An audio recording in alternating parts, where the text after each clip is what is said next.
Dear students, today we will discuss about all the branches of sociology and the summary of the all branches. In that we will discuss meaning, definition and importance of all the branches. ವಿದ್ಯಾರ್ಥಿಗಳೇ, ಇವತ್ತಿನ ಈ ತರಗತಿಯಲ್ಲಿ ನಾವು ಸಮಾಜಶಾಸ್ತ್ರದ ಶಾಖೆಗಳ ಬಗ್ಗೆ ಚರ್ಚೆ ಮಾಡೋದರ ಜೊತೆಗೆ ಎಲ್ಲ ಶಾಖೆಗಳ ಸಾರಾಂಶವನ್ನು ನಾವು ಈ ಕ್ಲಾಸಲ್ಲಿ ತಿಳಿದುಕೊಳ್ಳುವ. Sociology is a science of society. As a science, it makes a scientific study of human society. The need for specialization in sociology was realized even in the early stages of development of sociology. ಸಮಾಜಶಾಸ್ತ್ರವು ಇತ್ತೀಚೆಗೆ ಅಸ್ತಿತ್ವಕ್ಕೆ ಬಂದ ಯುವ ವಿಜ್ಞಾನವಾಗಿದೆ. 19ನೇ ಶತಮಾನದಲ್ಲಿ ಪ್ರತ್ಯೇಕ ಅಧ್ಯಯನದ ಶಾಖೆಯಾಗಿ ಅಸ್ತಿತ್ವಕ್ಕೆ ಬಂದ ಸಮಾಜಶಾಸ್ತ್ರವು ಮಾನವ ಸಮಾಜದ ಬಗ್ಗೆ ವೈಜ್ಞಾನಿಕ ಅಧ್ಯಯನ ನಡೆಸುತ್ತದೆ. ಸಮಾಜಶಾಸ್ತ್ರವು ಸಮಾಜದ ಸಾಮಾನ್ಯ ವಿಜ್ಞಾನ, ಮಾನವ ಸಮಾಜವನ್ನು ವೈಜ್ಞಾನಿಕ ರೀತಿಯಲ್ಲಿ ಅಧ್ಯಯನ ನಡೆಸುವುದೇ ಸಮಾಜಶಾಸ್ತ್ರದ ಗುರಿ. ಸಮಾಜಶಾಸ್ತ್ರವು ಇತರ ಸಮಾಜ ವಿಜ್ಞಾನಗಳ ಸಾರ ಎಂಬ ವಿಚಾರವನ್ನು ವಿಮರ್ಶಕರು ವ್ಯಕ್ತಪಡಿಸಿದ್ದಾರೆ. ಸಮಾಜಶಾಸ್ತ್ರದ ಅಧ್ಯಯನದ ವಿಷಯವು ಇತರ ವಿಜ್ಞಾನಗಳಲ್ಲಿ ಹಂಚಲ್ಪಟ್ಟಿದೆ. ಅದೇ ರೀತಿ ಇತರ ಸಮಾಜ ವಿಜ್ಞಾನಗಳಿಂದ ವಿಷಯವನ್ನು ಪಡೆದುಕೊಂಡು ಅಧ್ಯಯನ ನಡೆಸುವ ಸಮಾಜದ ಶಾಖೆಯೇ ಸಮಾಜಶಾಸ್ತ್ರ. Today we may identify over 50 branches of sociology. Example: social anthropology, social psychology, medical sociology, industrial sociology and urban sociology. ಇವತ್ತು ನಾವು ಸಮಾಜಶಾಸ್ತ್ರದ ಸುಮಾರು 50ಕ್ಕೂ ಹೆಚ್ಚು ಶಾಖೆಗಳನ್ನು ಗುರುತಿಸಬಹುದು. ಸಾಮಾಜಿಕ ಮಾನವಶಾಸ್ತ್ರ, ಮನಃಶಾಸ್ತ್ರ, ವೈದ್ಯಕೀಯ ಸಮಾಜಶಾಸ್ತ್ರ, ಕೈಗಾರಿಕಾ ಸಮಾಜಶಾಸ್ತ್ರ, ಗ್ರಾಮೀಣ ಹಾಗೂ ನಗರ ಸಮಾಜಶಾಸ್ತ್ರ. Anthropology is a general science like sociology. The word anthropology is derived from two Greek words, anthropos meaning man and logos meaning study. Thus the etymological meaning of anthropology is the study of man. ಮಾನವಶಾಸ್ತ್ರ ಇತ್ತೀಚೆಗೆ ಅಸ್ತಿತ್ವಕ್ಕೆ ಬಂದ ಸಮಾಜ ವಿಜ್ಞಾನವಾಗಿದೆ. ಮಾನವಶಾಸ್ತ್ರ ಎಂಬ ಪದದ ಆಂಗ್ಲ ರೂಪ anthropology. ಆಂಥ್ರೋಪಸ್ ಮತ್ತು logos ಎಂಬ ಗ್ರೀಕ್ ಪದಗಳಿಂದ ಉತ್ಪತ್ತಿಯಾಗಿದೆ. ಆಂಥ್ರೋಪಸ್ ಎಂದರೆ ಮಾನವ, ಲೋಗೋಸ್ ಎಂದರೆ ಅಧ್ಯಯನ. ಆದ್ದರಿಂದ ಶಾಸ್ತ್ರವು ಪ್ರಾಚೀನ ಮಾನವನ ಅಧ್ಯಯನವಾಗಿದೆ. According to Kroeber, anthropology is the science of man and his work and behaviour. ಕ್ರೋಯೆಬರ್ನ ಪ್ರಕಾರ ಮಾನವಶಾಸ್ತ್ರವು ಸಮಾಜ ವಿಜ್ಞಾನವಾಗಿದೆ. ಇದು ಪ್ರಾಚೀನ ಮಾನವನ ವರ್ತನೆಗಳ ಅಧ್ಯಯನವನ್ನು ನಡೆಸುತ್ತದೆ. Psychology studies human mental processes such as emotion, memory, perception and intelligence. ಮನಃಶಾಸ್ತ್ರವು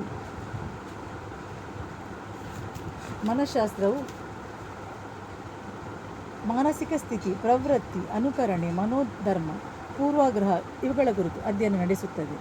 according to William James defined psychology as a science of mental processes.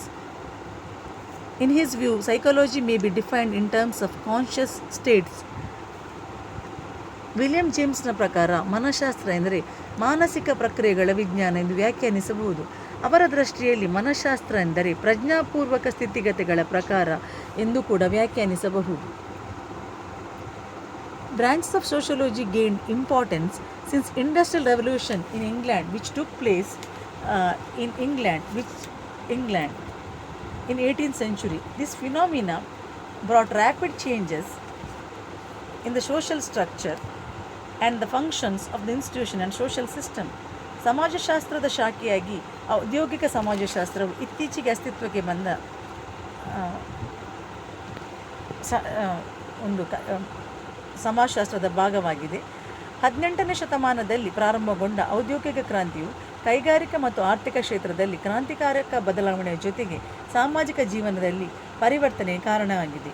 In the opinion of Pascual Gisbert, industrial sociology as the application of the sociological approach to the reality and problems of industry.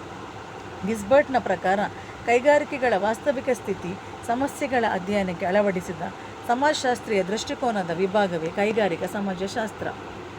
Medical sociology is the sociological analysis of medical organization and institutions, the production of knowledge, the selection of methods, the action and interaction of healthcare professionals, and the social cultural effects of the medical practice. ವೈದ್ಯಕೀಯ ಸಮಾಜಶಾಸ್ತ್ರವು ಆರೋಗ್ಯ ಅನಾರೋಗ್ಯಕ್ಕೆ ಸಂಬಂಧಪಟ್ಟ ಅಥವಾ ಔಷಧಿಗೆ ಸಂಬಂಧಿಸಿದ ವಿಚಾರಗಳ ಬಗ್ಗೆ ಅಧ್ಯಯನ ನಡೆಸುವ ಒಂದು ಸಮಾಜಶಾಸ್ತ್ರದ ಶಾಖೆಯಾಗಿದೆ. ವೈದ್ಯಕೀಯ ಸಮಾಜಶಾಸ್ತ್ರವು ಸಮಾಜಶಾಸ್ತ್ರದ ಶಾಖೆಯಾಗಿ ಅಸ್ತಿತ್ವಕ್ಕೆ ಬಂದಿದೆ. ಈ ವಿಭಾಗವು ರೋಗಿಗಳ ಚಿಕಿತ್ಸೆಗೆ ಸಮಾಜಶಾಸ್ತ್ರೀಯ ಜ್ಞಾನದ ಬಳಕೆಯ ರೀತಿಯನ್ನು ಪರಿಚಯಿಸಿದೆ. ಆರೋಗ್ಯ ಮತ್ತು ಅನಾರೋಗ್ಯಕ್ಕೆ ಸಂಬಂಧಪಟ್ಟ ಸಾಂಸ್ಕೃತಿಕ ಮತ್ತು ಸಾಮಾಜಿಕ ಅಂಶಗಳನ್ನು ಚಿಕಿತ್ಸೆ ನೀಡುವ ಸಂದರ್ಭದಲ್ಲಿ ತಿಳಿದಿರಬೇಕು ಎಂಬ ಅಂಶವನ್ನು ಈ ಶಾಖೆ ತಿಳಿಸಿದೆ. Medical sociology is the study of individual group behaviour with respect to the health and illness. ಆರೋಗ್ಯ ಮತ್ತು ಅನಾರೋಗ್ಯಕ್ಕೆ ಸಂಬಂಧಪಟ್ಟ ವ್ಯಕ್ತಿಗತ ಮತ್ತು ಸಾಮೂಹಿಕ ವರ್ತನೆಗಳ ಕುರಿತು ವೈದ್ಯಕೀಯ ಸಮಾಜಶಾಸ್ತ್ರ ಅಧ್ಯಯನ ನಡೆಸುತ್ತದೆ. ವೈದ್ಯಕೀಯ ಸಮಾಜಶಾಸ್ತ್ರವು ವೃತ್ತಿಪರ ಕುರಿತು ಗಮನವನ್ನು ಕೇಂದ್ರೀಕರಿಸದೆ ಆರೋಗ್ಯ ಮತ್ತು ಅನಾರೋಗ್ಯಕ್ಕೆ ಜನರ ಪ್ರತಿಕ್ರಿಯೆಗಳ ಕುರಿತು ಅಧ್ಯಯನವನ್ನು ನಡೆಸಿದೆ. Rural sociology is the specialized field of sociology. As the name indicates, it deals with the society of village or rural community. ಗ್ರಾಮೀಣ ಸಮಾಜಶಾಸ್ತ್ರವು ಸಮಾಜಶಾಸ್ತ್ರದೊಂದು ವಿಶಿಷ್ಟ ಶಾಖೆಯಾಗಿ ಹೊರಹೊಮ್ಮಿದೆ. ಗ್ರಾಮೀಣ ಸಮಾಜಶಾಸ್ತ್ರವು ಗ್ರಾಮೀಣ ಸಮಾಜ ಅಥವಾ ಹಳ್ಳಿಗಳ ಕುರಿತು ವ್ಯವಸ್ಥಿತವಾಗಿ ರೀತಿಯಲ್ಲಿ ಅಧ್ಯಯನ ನಡೆಸುವ ಸಮಾಜಶಾಸ್ತ್ರದೊಂದು ಶಾಖೆಯಾಗಿದೆ. Sanderson says that rural sociology is the sociology of rural life in the rural environment. ಗ್ರಾಮ ಪರಿಸರಕ್ಕೆ ಸಂಬಂಧಪಟ್ಟ ಸಮಾಜಶಾಸ್ತ್ರವನ್ನು ಗ್ರಾಮೀಣ ಸಮಾಜಶಾಸ್ತ್ರ ಎಂದು ಸ್ಯಾಂಡರ್ಸನ್ ಅವರು ಕರೆದಿದ್ದಾರೆ. Rural sociology is comparatively new branch of sociology. It was first originated in the United States of America. ಗ್ರಾಮೀಣ ಸಮಾಜಶಾಸ್ತ್ರದ ಉಗಮವು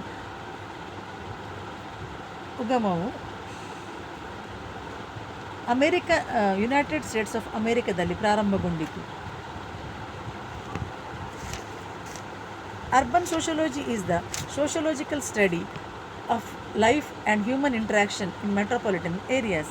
ನಗರ ಸಮಾಜಶಾಸ್ತ್ರವು 20ನೇ ಶತಮಾನದಲ್ಲಿ ಅಸ್ತಿತ್ವಕ್ಕೆ ಬಂದ ಸಮಾಜಶಾಸ್ತ್ರದ ವಿಶಿಷ್ಟ ಶಾಖೆಯಾಗಿದೆ. Urban sociology is the branch of sociology which deals with the city, urban community with urbanisation and urbanism. J A ಕ್ವಿನ್ರರ ಪ್ರಕಾರ ವ್ಯವಸಾಯೇತರ ವೃತ್ತಿಯಲ್ಲಿ ತೊಡಗಿರುವ ಅಥವಾ ವಿಶೇಷ ಪರಿಣಿತಿಯ ಲಕ್ಷಣವನ್ನು ಹೊಂದಿರುವ ಸಮೂಹವೇ ನಗರ ಎಂದು ಪರಿಗಣಿಸಬಹುದು. ನಗರಗಳ ಕುರಿತಾದ ಅಧ್ಯಯನ ನಡೆಸುವ ಸಮಾಜಶಾಸ್ತ್ರದ ವಿಭಾಗವನ್ನು ನಗರ ಸಮಾಜಶಾಸ್ತ್ರ ಎಂದು ಕರೆಯಬಹುದು. Urban sociology is a branch of sociology. As sociology itself is of recent origin, urban sociology is much younger than sociology. ನಗರ ಜೀವನ ಮತ್ತು ನಗರದ ಸಮಗ್ರ ಚಟುವಟಿಕೆಗಳ ಅಧ್ಯಯನವನ್ನು ನಗರ ಸಮಾಜಶಾಸ್ತ್ರ ಎಂದು ಕರೆಯಬಹುದು. ನಗರ ಸಮಾಜಶಾಸ್ತ್ರವು ಸಮಾಜಶಾಸ್ತ್ರದ ಶಾಖೆಯಾಗುವುದರ ಜೊತೆಗೆ ಅದರ ಇತ್ತೀಚಿನ ಮೂಲವು ನಗರ ಸಮಾಜಶಾಸ್ತ್ರವು ಸಮಾಜಶಾಸ್ತ್ರಕ್ಕಿಂತ ಕಿರಿಯದಾಗಿದೆ ಎಂದು ತಿಳಿಯಬಹುದು. Dear students, so far we discussed the summary of all the branches. I hope that all of you understood the summary of all the branches. Remaining we will discuss in the next session. Thank you very much.